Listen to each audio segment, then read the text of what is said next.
Good to go. Thank you. Good afternoon, everyone. Thank you for joining us this afternoon. My name is Clare Briglio. We're going to get started here in a minute or so. I see people coming in. We had about 40 something people register for today's webinar. We're going to talk about how to profit during disruption. And I'm going to give a few minutes, just a few minutes, so we can have people join us. I know everyone is really busy right now, so I thank you for attending, and thank you for those of you who've been following along since, gosh, when did we start? I don't know, the middle of March, maybe, the beginning of April. I'm not sure. Just a couple housekeeping rules. You are all muted and your videos are off. You probably already know that by now. And if you have any technical problems, please take advantage of the chat feature that's at the bottom of your screen and chat in your technical issues if you're having any. And then for the Q&A section, which will be at the end of this webinar, I would invite you to wait until the end of the webinar to submit your questions. It's a small enough group though this week that you may find that you want to chat in your questions before then, but just know that I won't be answering questions as we go through the webinar material. Q&A will be at the end. And so for those of you who have joined or don't know me, my name is Clare Briglio. I'm the Business Disruption Resource Director and Communications Director for the Economic Development Collaborative that serves Ventura and Santa Barbara County. And we offer no fee consulting services to small business owners. So just like this webinar provided at no cost, we offer no cost consulting services to small business owners in Ventura and Santa Barbara County. And we serve about 900 clients a year, but due to the COVID impact, we've onboarded almost 1,500 clients this year alone so far. So the our outreach efforts and the response to those outreach efforts have been tremendous. We know this has been a significant impact for so many businesses, and we are honored to walk alongside of you, helping you develop new strategies to enter into this new reality that we are all trying to navigate. I am joined by Brianne from Visionality on the back end, so if there is anything that comes up during this webinar, Brianne will be happy to answer technical questions as they come up.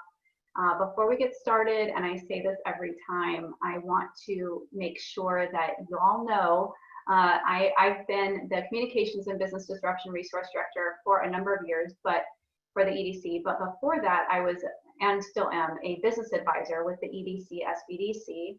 And when I teach from a place of personal development and business knowledge and business development. And I tell my students all the time, I tell my clients, I teach in other spaces, all business development is personal development. So the first part of this webinar will be devoted to personal development pieces, and then we'll move into some practical business tips that can assist you thriving during any sort of disruption. So heads up, that's going to happen. Don't be surprised. And if you are, if that's not your cup of tea, it's totally fine. You're welcome to not join us for this webinar today. Also, this will be recorded. This is being recorded. We will also be sending out the PowerPoint presentation to you all, so you don't need to take extensive notes because I go through quite a bit of material and just some things to think about. So don't feel like you need to take a ton of notes today. Jot down what is most important to you. And gosh, just to be honest with you all, I'm pretty raw. I know that most of us are pretty raw after what has been happening in the last week and a half. And I just want to acknowledge that. First of all, I want to say that the EDC also acknowledges the pain of the Black community and our pursuit of equality that will require a level of ownership from all of us. We know that there's a lot of work to be done in that area. We also want to acknowledge the businesses that have been disrupted again in the last week due to all of this unrest. And yeah, just want to acknowledge that before we go forward. We're in such an interesting moment in history, and have never lived it through anything like it. And those of you who are on this webinar probably have experienced more than I have. I'm turning 39 on Tuesday, but other than that, you probably have more life lived than I do. And so, I think we're just navigating this the best we can, navigating this at our own pace, and give yourself some space, give yourself some grace right now, and let's move forward together, but be good to yourself too, wherever you may fall at this moment. So I'm going to start by sharing my screen. And again, thank you for joining. There's my share screen. Here we go. I'm going to be talking today about rebuilding for profit during disruption. And again, it's just so interesting.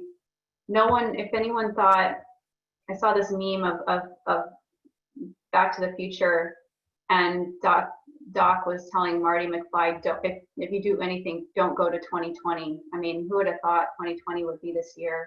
Major upheaval, major changes. And for those of you who haven't been, or who have been living in Ventura and Santa Barbara County, that we have gone through so many disruptions in the last 3 years. And this idea of anything returning to normal, I think we need to understand this moment is not, we won't be going back to anything as normal. I mean, I think the last week kind of demonstrated that even more clearly.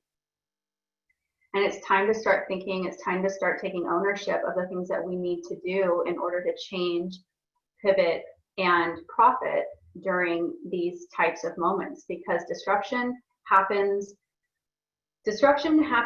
at any stage in life. Disruption happens when we get married. Disruption happens when we change homes. Disruption happens when you enter, a master's degree program. And there are good disruptions, what we've defined as good, and that there are more challenging disruptions. But you've already been through so many in your life. And as we go through this material today, I just want to encourage you, as I shared last time, to remember that moment when you went through a disruption, whether good or however, in whatever way that you want to think about it, and remember what it took for you to go through that disruption. It required an entire pivot. It required an entire change of probably the way that you thought about yourself and how you behaved. And so that's what we're going to be talking about mostly today. How is that going to impact? How is this disruption, the next disruption after that? How is it going to change the view that you have about yourself and how you behave? And that is going to translate into greater opportunity for your business and potential profit. So I've already introduced myself. I've been, no need to go into any further depth there. So I've mentioned this before, and everyone has their own opinion about this, but I really feel like we're moving into an entirely new era. And again, if anything said that to me, it has been this last week as well. And I love this quote from Churchill. One of my favorites says, "Now this is not the end. It is not even the beginning of the end, but it is perhaps the end of the beginning."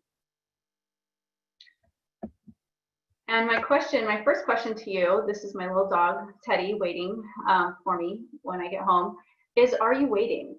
Are you still waiting? Are you still waiting for federal funding? Are you still waiting to get to open? And I don't mean it necessarily in terms of action steps that you can't take yet, but are you still waiting? Are you maintaining a posture of waiting? Because it's not the time to wait anymore. It's the time to move forward. It's the time to lean in. The facts are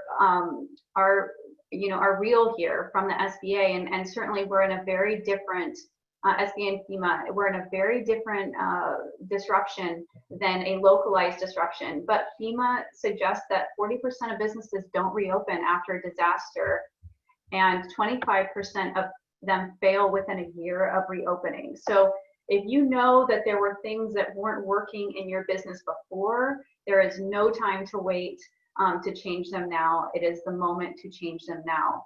And then this SBA statistic, which is harrowing to me, found that over 90% of companies fail within 2 years of being struck by disaster. Now, we, after going through Thomas Hill and Woolsey Fire and mud flow and all that happened in that 2 year period, I can say we did not experience that statistic being accurate locally. But because, and I believe because of the resiliency of many of you who are on the webinar today, but remember that we are in a global disruption, not a local disaster. So we will continue to see the rolling impacts of this disruption for quite some time. So if you're still waiting to seek assistance, there is no need to. If you're still waiting to file for unemployment, for example, to look into EDD's work-share program, we've done webinars on that. To file for SBA's Paycheck Protection Program, there's still that opportunity. To the economic injury disaster loan is not open to businesses, and I don't anticipate it will be open again to businesses that have not applied. But are you still waiting to get involved in any of these programs or take advantage of any of these programs? Please do not hesitate. Are you waiting to get financial counseling? There is no reason to wait. Call our office, and the number will be at the end of this presentation. Before I go on, though, I want to say the SBA's Economic Injury Disaster Loan, if you haven't heard this already, if you are still waiting to hear from them, two things, if you have been denied and or if you have been waiting to hear from them, I'm going to give you an email address to email at the end of this presentation, because we want to help you get the status of your loan application if you haven't heard, and or reapply for reconsideration if you've been denied, if that's a path that you'd like to take moving forward. So don't let me forget about that. If there's anyone who's watching today, we can help. Okay, so what is important about new eras is that they create new mindsets. And if you think about the 60s movement, which probably some of you lived through, or women's suffrage, or not civil rights, the abolition of slavery, all of that, new eras require, and they also create new mindsets. And if I see anything with the clients that I work with, it's that most of the time, their resistance to change or resistance to move forward into something new is that they're still holding on to an idea of who they were before. So I love this idea of, from Lao Tzu, when I let go of what I am, I become who I might be. That is the quintessential, should be a banner cry of this new era as we move into this new era of what do I need to let go of what I am understanding about myself in order to become who I might be, in order to become who I'm uniquely wired to be as a business owner. And we forget this, but an ending always precedes a beginning. And certainly we are seeing an ending in a lot of things in the way that we've been thinking as a nation. And that is going to impact the way that we conduct business. We forget that, though. We forget that the seed has to fall from the tree in order to die and become something new. There's always an ending that precedes a beginning. And you know that as entrepreneurs, you know how to build things, you know how to work on your business, make it successful, and you've done it once, you can do it again. We fully believe that you can do that. And this is one of those moments where if you choose to enter into entrepreneurship at a deeper level, this is what you're going to need to do. I added this last time, but I really think it's really radical acceptance that creates a bridge to change. This idea, and I've heard this again from clients, and it's not a criticism, it's when we go into places where we feel, gosh, I just wish everything could just go back to normal, right? That's not an attitude of radical acceptance. Radical acceptance is the bridge that gets us from point A to what the new point will be. It's saying, this is my time. I'm going to rethink my business model. I'm meant to be here in this moment. I'm not willing myself off this planet, although some of us probably wish that we could. And this is, I was born for this. I was born for this moment. And to rethink what your business model is, operations, profitability, everything, because everything on a global level and on a local level is being reevaluated right now. Deconstruction and reconstruction are happening at the same exact time. And I think to be caught off guard by that is something that we must prepare ourselves not to be. We don't want to be caught guard off of that. Radical acceptance is not saying, wow, that was thank God, the looters didn't come and get my business. That is a near miss. That is a near miss idea. And, it's like, I used this example last time, but it's like the Titanic, barely missing an ice cube, and then they hit a freaking iceberg and it kills everyone. The point is, when you have that mindset, you're not understanding, what do I need to lean into to understand how I need to change my business, how I need to change my thinking in order to get what I need to get out of this moment. And I just talked to a client the other day who realized, I didn't know that I didn't have riot insurance, for example. Did you know that? You need to have riot insurance. Business disruption insurance is not, there are separate riders, as we know now for pandemic, but there are separate riders for looting, for riots, for essentially acts of war. So if you are in that position, and I'm hoping and praying no one is really in that position right now in Ventura and Santa Barbara County, but thinking that way, we've just gone through another big disruption. It's an opportunity to look at your insurance again and figure out, what are you covered for? And that's all about taking advantage, getting what you need to out of disruption. And these were examples that came to my mind as I was preparing for this. Telecommuting, now we're going to see more than ever businesses allowing their employees to telecommute, and that's going to dramatically change commercial leasing and commercial spaces, dramatically change that environment, that real estate market. Twitter announced that everyone in their company is able to telecommute from now until the end of time. They're able to telecommute. People are buying differently now, right? I mean, Amazon, because we couldn't go out, because we in some ways still can't go out and buy the things that we need to. Amazon has changed a lot, but people are buying differently. People's buying and spending and saving habits are different right now. I just heard an economist speak about that we have had the highest savings amount, 30% savings that's been the highest at any rate, at any time in the United States, just because of the lockdown. 30%, people are saving 30% of their income, but that's partly because they can't go, and they can't go to the hair salon, and they can't go to get their nails done, and they can't go to spend their discretionary income. And this is creating different expectations around services that you may be providing. Hair salons, for example, and I wouldn't be surprised if we start seeing mobile services that come to people's homes. And it's not just because people can't leave or people don't want to leave. It's that they've now become accustomed to more of a you come to me kind of luxury idea, right? And so there's going to be new markets opening up for these types of entrepreneurs that want to pursue them. I've already seen that in the hair care market, where home care, dyeing kits are becoming better and better, where it's not your mom's hair dye from Vaughn's, right?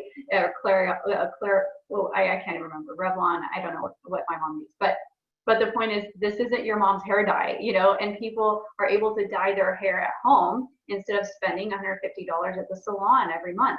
And that is going to dramatically change certain industries. So pay attention, realign, use this opportunity to realign you and your employees with what you do well, because you probably have seen in multiple ways activities that you no longer want to do because maybe they're not the best for you, and they don't align with your natural strengths, and you have employees that can help figure that out or do that work for you. But Any sort of disruption will bring this up, bring up what you do well, what you don't do well, highlight what you don't do well, and also what your team does well. Removing obstacles, and this is really important. This question is really, just a question for you. What was working for you before the pandemic, and what wasn't working for you? Be honest about that. What wasn't working for you? What did you want to change in your business? Why didn't you change it before? Was it time? Was it money? What was it? And what prevented you from making those changes? It's not more or less what I see, and this is a common problem. Underfunded businesses are a big problem with business failure. I see that a lot. I'm working with thousands of clients over the years through the EDC, SBDC. But one thing that I see that a lot of people don't talk about is that business owners most often are not aligned with with a business model that aligns, with their unique skill set. I see that over and over again. They've started a business. I'm not saying this is wrong. This is why I started my business in 2011, but that they have aligned themselves with a business model, whether it's product or service, that just isn't the way that they naturally want to present themselves in the world. And in that way, it creates this inner struggle. It creates more, it's harder to sell their product or service. It's harder to communicate their product or service. And it's just not naturally the way that they're wired to sell, to speak, to create. And I think that one thing that's really important here is just acknowledging that just because you're really good at something and you're a multi-passionate person doesn't mean that you should be the one who runs out there and saves the world with your new business idea. This is something that all entrepreneurs have to learn. It's finding where you actually fit. So, these are obvious common examples that can prevent you from making changes. Was it the money or debt or time, or again, beliefs? Like you didn't believe that, in yourself enough, or you didn't understand, maybe you had a lack of your own self-knowledge of what you really wanted to do or how you wanted to reposition your business, or you were struggling with identifying that new business model. Practical keys for profit. So I'll leave you with those ideas of personal development and things to think about. And you can watch this again at your leisure and look at the PowerPoint later. But we're going to move now into practical keys for profit. And I think this is, I found this quote from Churchill, which is ironic, and again, because it's from Churchill, but he says, if you mean to profit, learn to please. I think that's so important and so simple and so profound. If you mean to profit, learn to understand what people actually want. I mean, that's what he's saying, right? And the first thing that you need to do in any area of when your business has been disrupted in any way is to conduct a risk assessment of your current model. So this is a practical that everyone I would recommend doing of your current model. There are 4 components to conducting a risk assessment. The first is understanding what your risks are. The second is analyzing what your risks are. So doing a deep dive into what caused those risks. Where did they come from? What will they be like in 10 years? Are those risks just for the here and now, or are they for later? The third is mitigating those risks. How are you going to change? How are you going to pivot, reposition, refocus in order to lessen the effect of those risks? And the fourth is responding to crisis. What will be your plan moving forward? How will your business model ultimately change in order to respond to what's currently in front of you?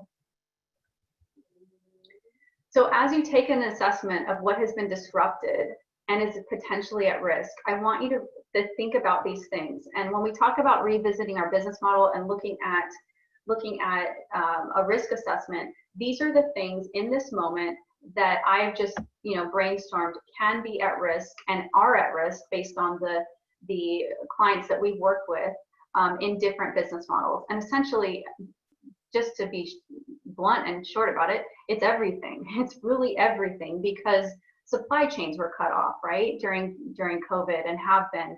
Your customer base may have changed. The people who were shopping at your store before couldn't buy those those jeans at your store, so they had to go somewhere else. Your product or service delivery had to completely change. Restaurants had to change their model. The regulatory compliance around your business may have changed. We see this a lot, obviously, with restaurants, but in every single phase of reopening, there are new requirements to reopening, to moving into the space of opening, and what is that going to look like for you long term? How much does that cost? Debt and accounts receivables, that has dramatically changed because people, your account receivables haven't been coming in. You haven't been able to collect maybe on certain things, and therefore maybe your debt has increased. Lease and rent conditions have completely changed. And again, if you're in a position where you're in a commercial lease, there's been a major disruption to that, right? Because we've been able to move for a lot of us back into our home environment. What is that going to do long term? If you're in, for example, I'm just thinking of interior decorating and home design. If you're in that space, is that going to create more opportunity for you? Maybe people are actually going to want a home office now, back to the home office model with less open floor plans, or maybe the home office is actually outside of the house and it's a little little mini house in the yard. I don't know. There's opportunities everywhere when disruption happens. New businesses will open to fill the gap of the businesses that close. Your access to qualified talent may have been disrupted, and we've seen this. We have seen this in a lot of different ways. People not wanting to come back to work, understandable, because perhaps they're making more on unemployment than they were before. Your customers' expectations, hands down, will have changed due to this disruption. Whether you're open now or you're not open, be aware that there has been so much underlying shifting in the public perception and psyche of people that when they re-enter your space, they will have different expectations. They might not be able to communicate those to you yet. You might not see those immediately. But your job as a business owner ultimately is to please, right? That means anticipating someone's expectation. So try and put yourself in their shoes. Do they want things now delivered to their home? I don't know. Like, what are they going to want? And that is part of the disruption that's taking place. Your expectations of yourself and your team definitely have been disrupted. What you think you can do, what you did do, and what your team is capable of doing. And also that reveals the strengths and weaknesses of your team, as I talked about before. And then your competitor relationships, how have those been strengthened or weakened? Maybe some of your competitors have gone out of business.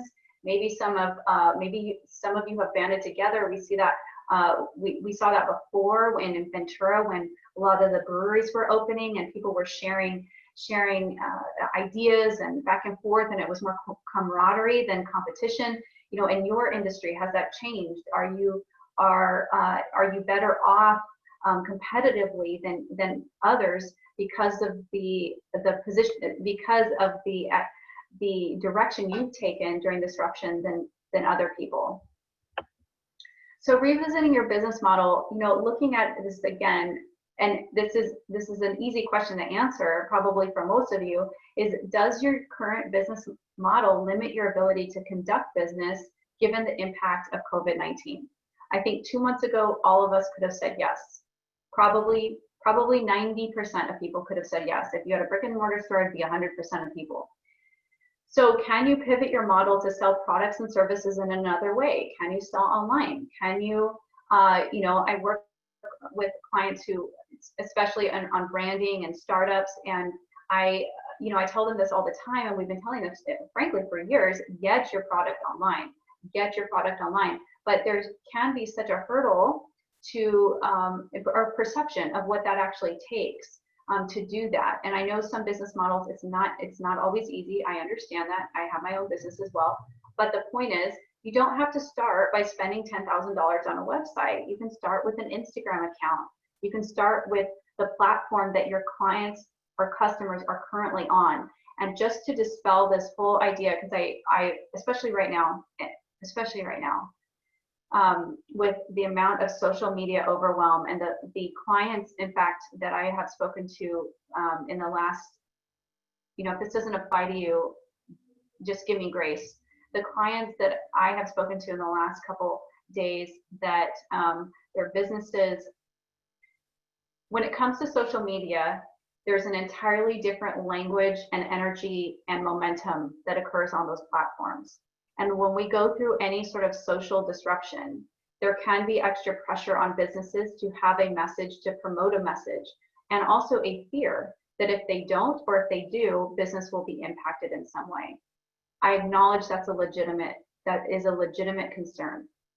And so with that aside, in normal circumstances, when we're not going through a civil disruption, my first advice is to not be overwhelmed with social media as a business advisor, as a business owner, is to look at the platform that your clients or customers are on. Forget all the rest for now. You can get the handle and deal with that later, but look at the platform that they're on and start there. So that being said, long-winded way of saying, just get on that platform and start selling on a platform. And you can easily do that by promoting your merchandise online.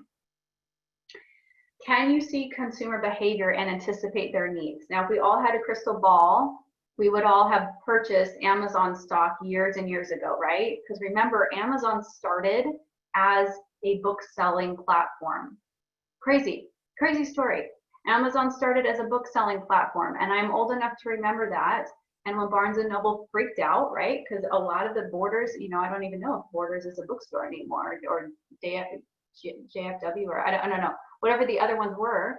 Barnes and Noble is still around, I believe, in many places. But the point is, Amazon saw an opportunity, took it, and expanded their business model. This is just to be clear here, this is no, what's the word? This is no, not judgment, assessment, I'll just use that word, assessment of their employment practices or what they do to local craft markets. I'm not gonna make a judgment call there. What I'm saying is Amazon saw an opportunity and expanded their product line to basically create a world platform, a world stage to sell merchandise. Okay, so that is an example of a company that has been able to thrive during disruption. Does your business model work with the way that you want to show up in the world? And I talked about this earlier. If you haven't had a chance to, I've talked about the way that you are uniquely designed to show up in the world and how that's reflected. I teach other classes on that too. But just for the sake of going down this rabbit trail for a second, if you haven't watched The Last Dance with Michael Jordan, the story of the Bulls, you gotta watch it. Basketball fan, Jordan fan or not, it's so good. It's so good. But the point is that years ago, that Michael Jordan's dad told him, he was playing baseball and told him, Michael, I think you would be better at playing basketball. And he actually preferred baseball over basketball. But that simple shift, and who knows, I'm not, if he wanted to be a baseball player, which he went back into baseball later in life, which is really interesting after his dad was gone.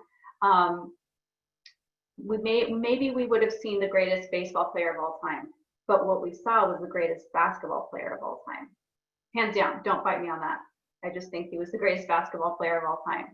So my point is, how are you uniquely wired to show up in the world? How does that fit with your current model? Are you being the best that you can be, given the model that you have now? So how do we rebuild our business model now that we take it apart and look at it and look at, like, how does this fit with my unique design? How does this fit with what I'm doing, where I want to go? First things first, save your existing customers. So if you haven't been talking with them, you got to talk with them. Got to start talking with them in the way that's easiest for you. And back to this idea of unique design and wiring, I always say, like, how do you communicate? How do you communicate? Do you communicate verbally or written or whatever? I'll talk about that a little bit later.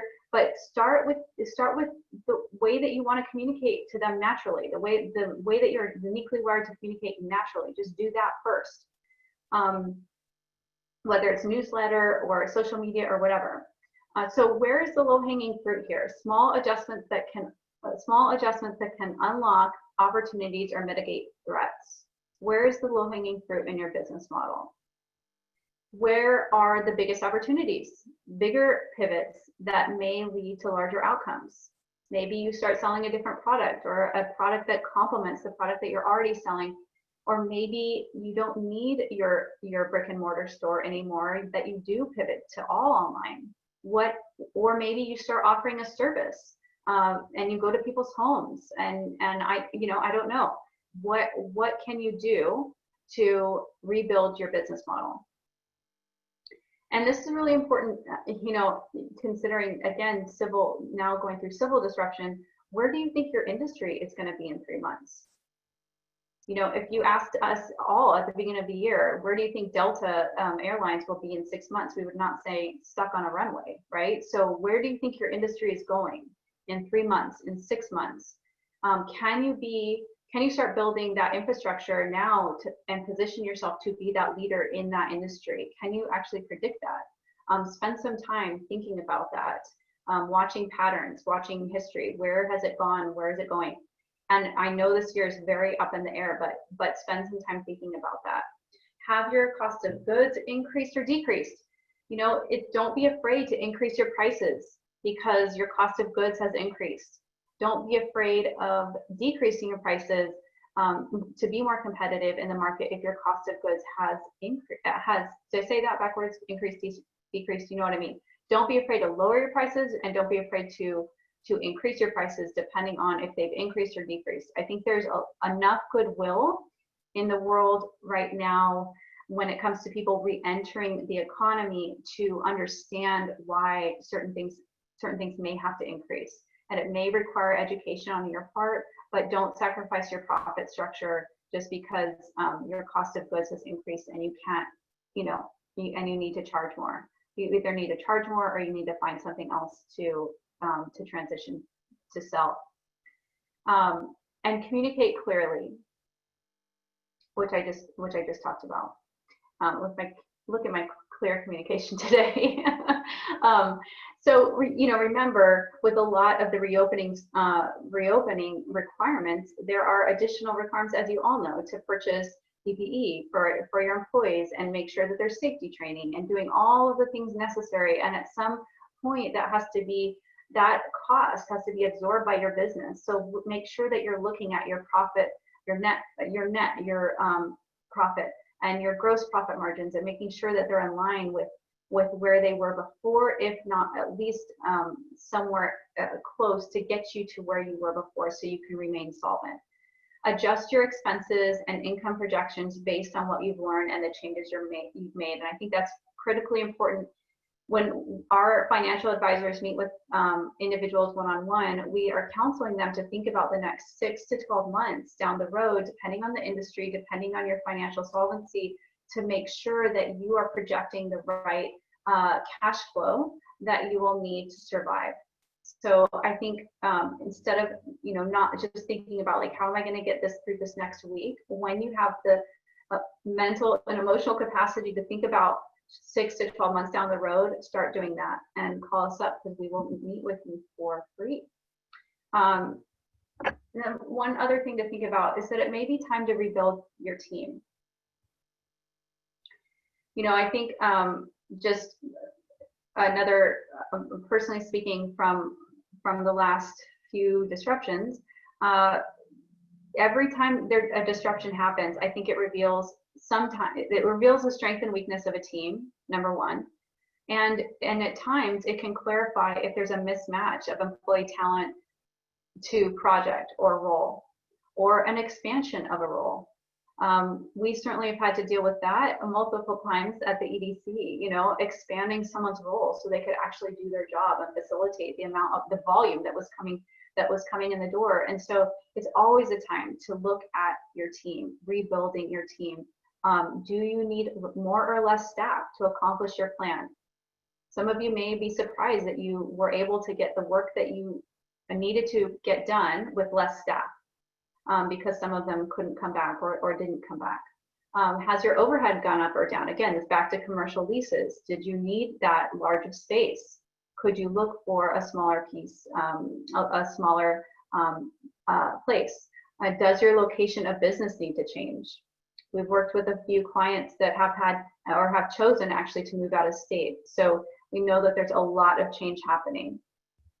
And this is something I briefly touched on, but just to kind of hit this home, you know, when we talk about our own communication model, and as communications director, this is an important point, and I think cornerstone to any business, is that you understand how your organization or how you personally, if you're sole proprietor, communicate naturally. So anyone who's going to be doing the communication for your organization, let's just start there. However they communicate naturally, empower them in that way. So whether that's writing, whether that's visually, whether that's public speaking, whatever it is, find what works naturally for you, because otherwise it's going to be a drain on your energy. It's going to be a drain on their energy. It's not going to give you the fruit that you're actually looking for. So start there. What do you do naturally well? Rebuild your communication strategy to fit what works for you, and if you can, outsource the rest. And I think this is one of the last things to go through. Rebuild your financial foundation. You know, I'm just going to go through this really quickly because I know we're close to the end here. One thing that we've seen over and over again with disruption is that it reveals challenges that were there before. So most of that has happened on the financial end. So if you are a business owner that is super strong in marketing, sales, operations, communications, etc., but is a little wary of the financial end, it's a moment for you to increase your business acumen, to really understand, are your books up to date? If not, get them there. Pay your taxes. Don't wait. Understand your profit and loss statements. Become the expert that your business needs you to be, because there will be moments, again, where you are disrupted. I was working with one of my favorite clients actually in Ventura, and I said, how did you even survive? How did you survive this? And she's an incredible woman in general, but she said, you know what? I had savings. And I have not heard in 6+ years or 7+ years, I have heard that maybe 2 or 3 times of the thousands of clients that I have connected to now, that she actually had a savings account. And I'm sure you probably want to throw a rock through the screen right now and say, how on earth can I save any money?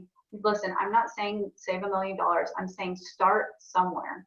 Whether you put $1 in the bank today or $1 in another account, whatever it is, start saving. Start looking at your insurance policies. Start looking at other ways that you can save money. Your credit debt, your deferring payments. I just said pay your taxes, and I do mean that. You don't have to pay early if you don't want to, but the point is, make sure that you are looking at your debt structure too, and get debt counseling if you need to. But on the other end, save when you can. Start with 2%, start with 1%, it doesn't matter, but start saving. Start saving today, because you don't know what you will need tomorrow. I just talked about this, I'm clairvoyant. So start a savings plan, sign up for debt counseling, purchase business disruption insurance, and I'll continue to say that, but now look at the world as it is today. Look at what you might need. Look at what, natural disasters, all of these things that we've gone through. By the way, there will be a town hall meeting specifically with the Insurance Commissioner of California at the end of June. We're now in June, yeah. So the 25th or 26th. So if you're not on our mailing list, please get on our mailing list. I'm going to send out that information. I'll be participating as well. But the point is, we'll be hearing directly from the Insurance Commissioner on insurance and business disruption insurance. So it's really good. We're hoping for a lot of clarity there. Look into unemployment for business owners. That is something that you can do as a sole proprietor or as a business owner, who, for the most part, we've been, quote, lucky that the federal government has allowed for some sort of unemployment support for business owners, because it's not something that they normally do. If you lose your job, or if you close your business, you are not, or unless you're a W-2 employee, you don't have access to EDD's unemployment benefits. but there is a quarterly premium that you can pay into that is essentially a UI benefit for unemployment if you're a sole proprietor and you get hurt, for example, and have to go on medical leave or whatever it is. Look into that type of insurance for yourself. And then lastly is plan your exit. That's just as important as starting, but understanding, where do you want to go from here? Where do you want to go in 5 years, in 10 years, or maybe where do you want to go in 2 months? Because it's a major moment of change. It would be a good time to look at what you want, where do you want your business to go?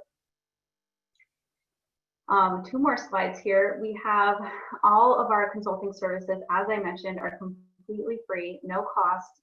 Your tax dollars here are partially funding our program, so thank you for that. And I want you to know that up front, because most people are unaware of the resources that they have through the Small Business Development Center.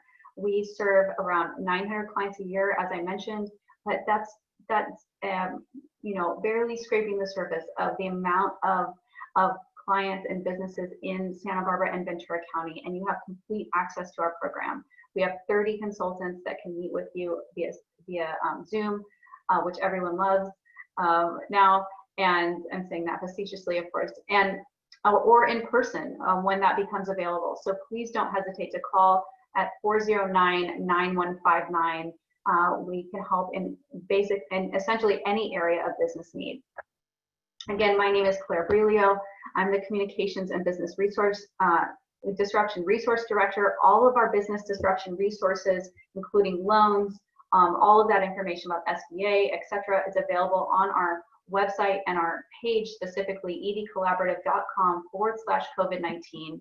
And now we will move into the Q&A section. If we have any, let's see. I'm going to stop my share here. Okay, thank you for sticking with me, y'all. Here we go. If you have questions, please enter them into the Q&A at the bottom. And we only have one question, so that's pretty amazing. Sorry, I'm going to look at your question now. Okay. Let's see here. EDC assistance. If you have questions about SBA's EIDL loan and or PPP, I can also answer those questions. Since we don't have a lot about the presentation. So we have about 12 minutes left. So if you have any questions there, please, or specific, specific to the presentation, you can type in now. But one question, since you mentioned EDD assistance, I received UI through March, but had not seen the additional $600 per week. Is this typical? No. No, I would say that's not typical. That's really odd. That is odd, Charles. Can't get through on the phone. Okay, yeah, we know that's a problem. We do have an email address. We do have an email address on our website, I believe, if you look at the COVID-19 page. If you can't find it, I'm going to put this email in the chat. Thank you, Katrina. info@edcollaborative.com. If you cannot find that information, Charles, you can't find the email address, please email me at info@edcollaborative. But first, look on our COVID-19 page. So that's ED Collaborative. Oh, thank you, Brianne. Okay. Oh, Virginia, this is such a good question. Do you have conversation suggestions on how to talk to employees?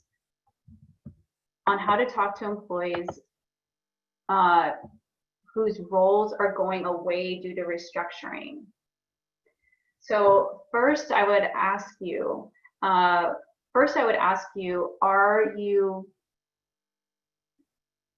Are you working right now with a human resources professional? If you're not, you're going to need to be aware for sure about certain employee employee-employer requirements when it comes to restructure and layoff.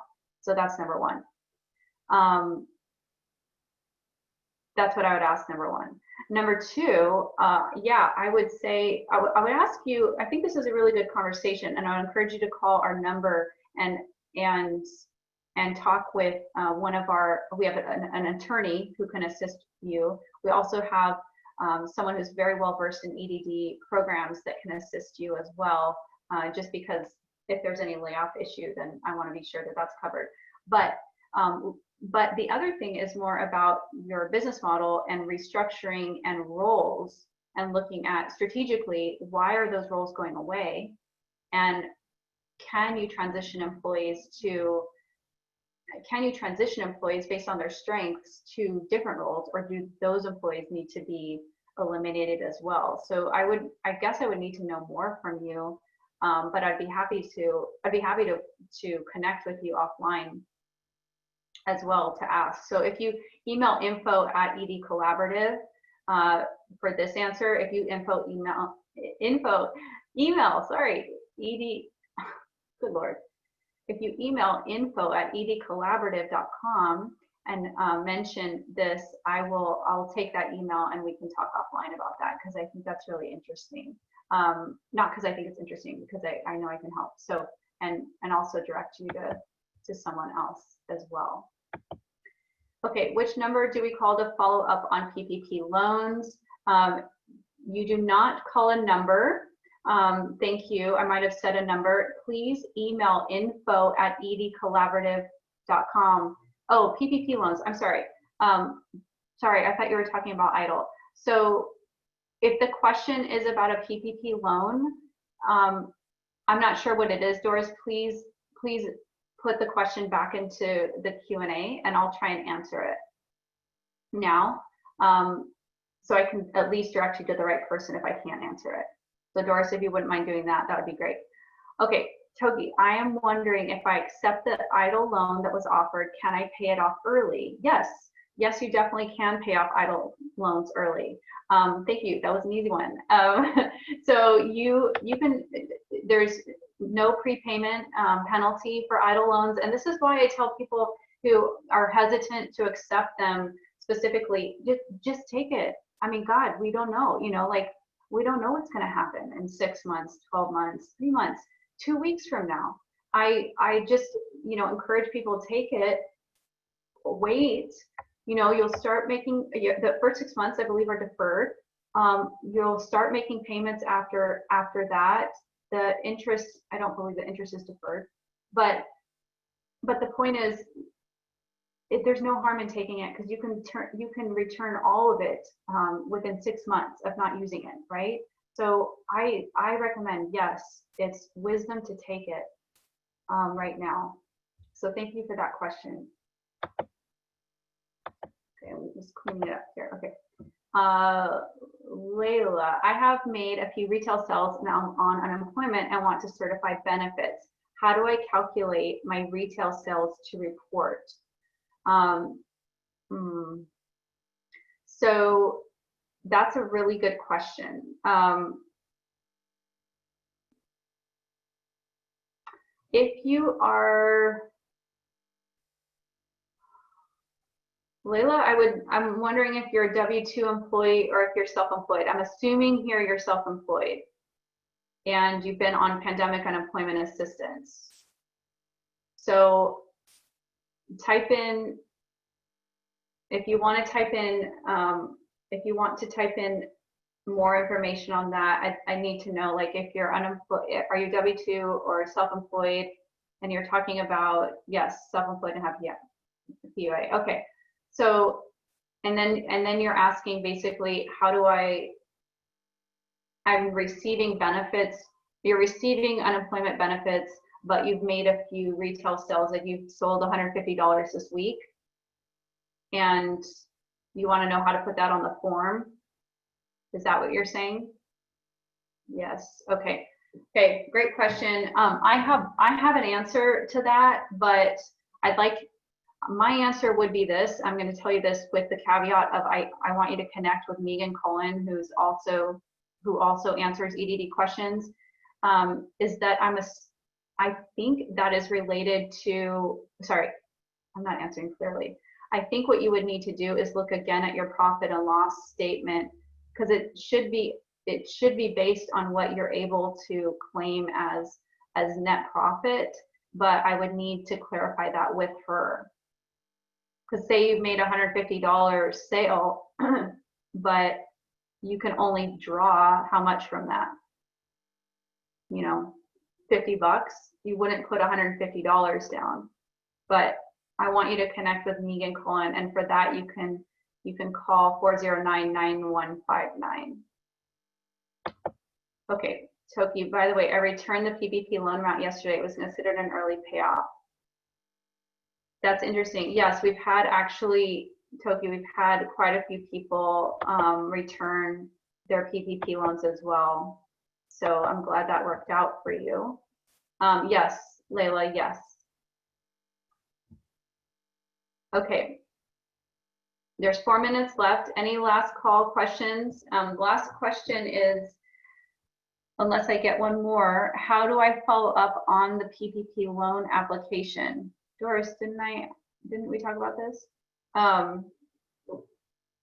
Doris, I would suggest that you call our office at 409-9159, because we need to know a little bit more about your question and your situation. More specifically, thank you so much, Toki. That's so nice. We need to know a little bit more about your situation and who you applied to, because most often I would direct you back to the bank that you applied through. PPP, as you know, is not managed through the SBA. It's managed by the individual lender that you applied to. So you would answer or go to them. Okay, Doris, okay. You are welcome, Doris. Thank you so much. Thank you, Toki. Thank you, Kate. And before I sign off, I know we have, we only have a few people left. I just want to ask, is there any other topic of interest that you all would like to learn about, or anything else, any other subject that you think is important to talk about right now? We are going to be conducting a startup workshop or a startup webinar. I'm not sure if any of you fall into that category, or if you would like to take that. There's also a branding webinar we're considering. There's a marketing webinar we're considering. So I think marketing branding will just move forward on. But if there's any other suggestions or ideas for webinars or questions, please email info@edcollaborative.com. You will be getting an email shortly with the slides from this presentation, and you can also reply to that email as well. It's webinar@edcollaborative.com. So if that's all, I'm going to wish you all a great afternoon. Thank you so much. I'm just going to check the questions and answers one more time. You're welcome. Oh yes, on branding. Thanks. Rebranding, a startup workshop. Okay. Branding and marketing. Yes. Social media. Oh, here we go. Hello. Sorry, guys. Social media bootcamp. Oh yeah. Mason, it's a great idea. Branding and marketing, startup workshop. Okay. Branding. Yeah. How to navigate social media. Toki, what social media platform are you on, or do you want to be on? Instagram. Okay, that's good to know. We have a marketing consultant who can help right now, so you can always get one-on-one consulting through her, but I would like to bring her on probably in the next week. Maybe probably next week we can do a marketing specifically. I'll teach the branding course, and that will be probably in 2 weeks. But for now, we'll stick with marketing. I think we'll do marketing next, and that will be social media for sure. So good job, you all. Thank you for your perseverance, for your attention, for your time, and just appreciate every one of you.